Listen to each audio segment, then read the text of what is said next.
Hey everyone, welcome to Woody's Sound Up. This is Woody. Thanks for joining me today. I just wanted to give you guys a brief update as I've been absent for a little while from the YouTubes. So I apologize for that, but yeah, so I recently picked up this 65-inch Vizio P-Series Quantum X, and I just kind of wanted to give you guys my initial, I guess, first week-long impressions. I picked it up last Sunday, so I haven't had it quite a week yet. And I just wanted to kind of give you guys, like I said, quick impressions from the get-go without getting too overly detailed with it. Thinking maybe I'll do a couple follow-up videos, maybe something on, movie performance, Netflix, 4K HDR performance, video game performance, stuff like that. Just to kind of separate them if, someone doesn't have interest in one thing but might be interested in something else. And absolutely, if you guys have any questions, please feel free to drop them in the comments and I will try to get to them as I go. So week one with it, very, very impressed with this guy out of the box. I haven't done a whole lot of tweaking to any picture modes or anything like that. I've gone in and just kind of disabled some of the factory features, adjusted brightness and contrast just a little bit, brought sharpness down. But I didn't do anything like play with any colors or anything like that. And so far, I'm just really, really blown away with this set, especially considering the price and the value that this guy is at. So I picked it up from Costco. They had it for $12.49 for the 65-inch version. So I mean, all said out the door with warranty and tax and everything. Was like something around $14.50 for the TV for the 65-inch. And to me, I mean, that's just a hell of a value, especially when you put it next to, a lot of the competition. I mean, I would go as far as to say this thing performs right up there in line with the best of the best. I've always had a lot of interest in the OLEDs, and then you have the top tier Sonys, top tier Samsungs, QLEDs and stuff like that. But realistically, I mean, I do a lot of gaming. I know there's been a lot of, talk about OLEDs kind of overcoming, their bigger burn-in issues and stuff like that. But with my room being primarily a gaming room and movie room, that was just always something that kind of was there in the back of my mind was, burn-in. And so that's something that I just didn't want to deal with. I mean, I know quite a few guys, quite a few friends that have OLED that haven't had the issues at all. And they do gaming on them for, several hours a day. And, but they do say if they have to kind of be mindful of it. They don't want to leave, static life bars and health bars and map icons and stuff like that on the screen for long periods of time. I just didn't want to play with that. But I mean, OLED, incredible TVs, awesome black levels, awesome picture, HDR is great. But man, I mean, with this guy, I don't have that worry about burn-in. And I mean, quite honestly, the black levels on this thing with real world performance are just amazing. I mean, I've never had an OLED in this room. I've watched several OLED demos at the stores when I go through, which I know isn't always ideal. But I have been able to go into, some of the smaller like boutique shops like that that do have them in dedicated rooms, so more light controlled and stuff like that. So I've seen OLED at its potential. And like I said, just amazing TVs, especially with black levels. I mean, that's what everyone knows OLED for. But honestly, guys, I mean, looking at this thing in front of me, I mean, I feel like I'm looking at an OLED. The black levels are just that deep, that dark, and but then the brightness comes in, and it's just a brightness that I've never seen with any OLED demo before.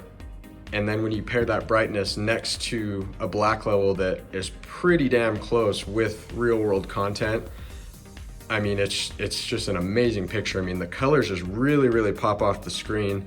The picture is just a really, really cool 3D looking picture. And, like I said, brightness, colors, everything just really, really punchy.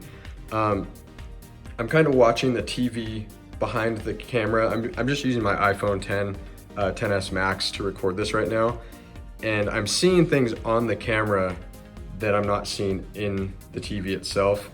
So like right here, there's a lot more. I'm gonna try to adjust exposures as I go. But there's, I'm picking up a lot more stars up in the corners. And the black levels just really, really punch, or the colors really punch off the black level. And it's just a really, really cool picture, guys. And like I said, before I picked up this TV, I browsed, all the reviews, all the boards and stuff like that. And, people were warning of, horrific banding, terrible blooming, stuff like that. I honestly don't see it. I have seen very, very minimal cases of banding. But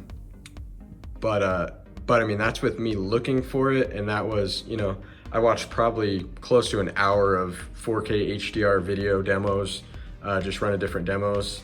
And out of maybe an hour, I saw, probably less than 30 seconds worth of banding through the actual real world content. If people put up test patterns and stuff like that, of course they might see something. But if you're talking real world performance, you're not gonna notice this stuff as much as people try to point out. So I just want, you to keep that in mind. And I'm not the crazy technical spec guy. I'm not gonna throw every spec at you and say, this TV is better than this TV because of this spec or these specs, or, do any crazy, test patterns and stuff like that. Like, I'm not watching test patterns. I'm watching what's on the screen. I'm watching my movies. I'm watching my video games. And with that being said, this thing is just an amazing picture, an amazing value. And like I said, on the camera, I'm seeing blooming like right there around the text because the camera isn't adjusting fast enough. So the exposure of the camera is actually kind of catching blooming that isn't apparent in the actual picture. I've had guys online, I've heard guys online talking about really bad flickering with 4K HDR that I have never seen at this point. I don't have, a ton of time into this TV yet, maybe, 6 hours, 8 hours max, but I've watched a lot of demos. I've watched a lot of stuff right here. I don't see that blooming that I'm picking up on the camera. All that black level is really tight against that text. You might see a slight haze. It's not gonna be OLED, per pixel, black levels or anything like that, but you're really, really close. And honestly, like I said, I've watched 4K movies, I've watched, played a lot of games, and like I said, with the real world content, you just don't get that. You might catch little instances here and there, but nothing that I would consider breaking the bank, especially, like I said, when you consider the value and the performance for your value with this TV.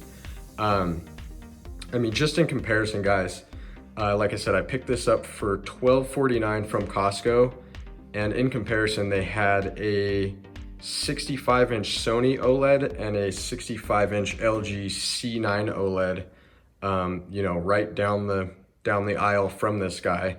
And I think those were running 27 and 28 or 28 and $2,900 for the 65 inches. So when you take that into consideration, maybe the OLED performance is better. I know a lot of guys say, OLED's the best of the best on the market right now. But to me, it's just not worth over double the cost better. Maybe even if it's 5%, I'd be generous and say, even if it's 10% better picture quality, I don't see it being that big of a difference from what I'm seeing on this TV to justify that big of a price jump. That's not, my opinion's my opinion. If you have the money, if you have the disposable income and you just want the best of the best, I know all the reviews and everyone raves about OLED. It's an amazing TV. They're amazing TVs. And I'm not, gonna knock them at all. I'm just saying, for me personally, the value and performance ratio isn't good enough for me to make that jump, especially like I said, when I do as much gaming as I do, and I just don't want to have that always in the back of my mind, like, oh man, am I gonna burn in my life bar? Am I gonna burn in my map icon? Something like that. So yeah, that's just another one of the reasons why this TV was very, very attractive to me. And then also, taking into consideration price and value, you're talking $2,800, $2,900 for the Sony and LG OLEDs. This Vizio P-Series Quantum X was also available at Costco in a 75-inch, and they currently have it for $21.99. So I mean, if you have the space, I mean, it's almost a no-brainer, like, really depending on your space and depending on your use of it. But I mean, man, you could get yourself a 75-inch and I mean, going from a 65 to a 75-inch sometimes doesn't sound like that big of a deal, but seeing them next to each other or putting a 75-inch in your room after you've seen a 65-inch in your room is actually a really, really big difference. So if immersion and size is something that you're also interested in, go for the 75-inch Vizio P-Series Quantum X, and you're still gonna be saving yourself, over $500. And, that's a considerable amount of money. I mean, you add a warranty on top of that, and you're still saving yourself quite a bit of money. So for me, like I said, that's kind of a no-brainer. I'm kind of a value-centric, price to performance, really gets me going. So yeah, like I said, I just kind of wanted to give you guys my initial impressions.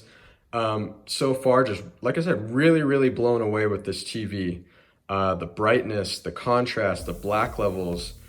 And keep in mind, I'm filming this, and like I said, you're not getting, anywhere near the quality that I'm seeing in person right now. But I want you guys to keep in mind, I'm gonna show you real quick.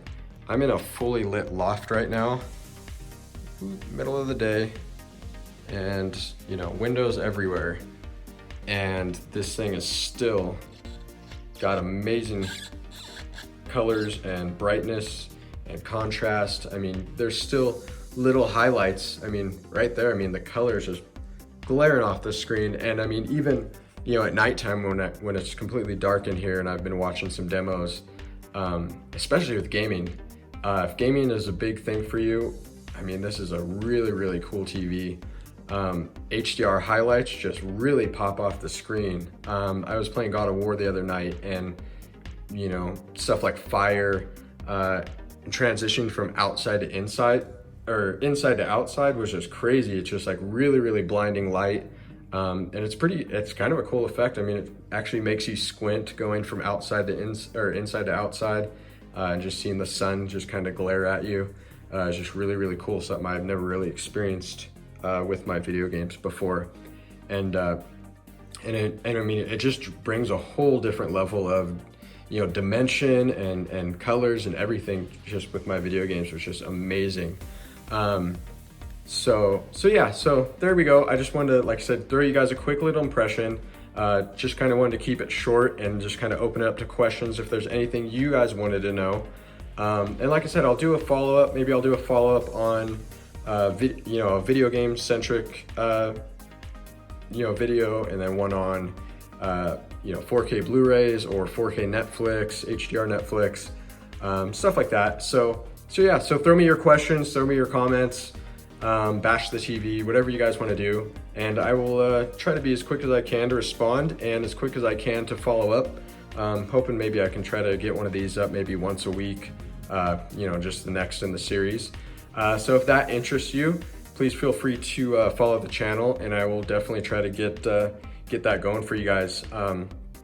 And then on top of that, I'm gonna try to be getting more active with just my overviews and stuff, my opinions.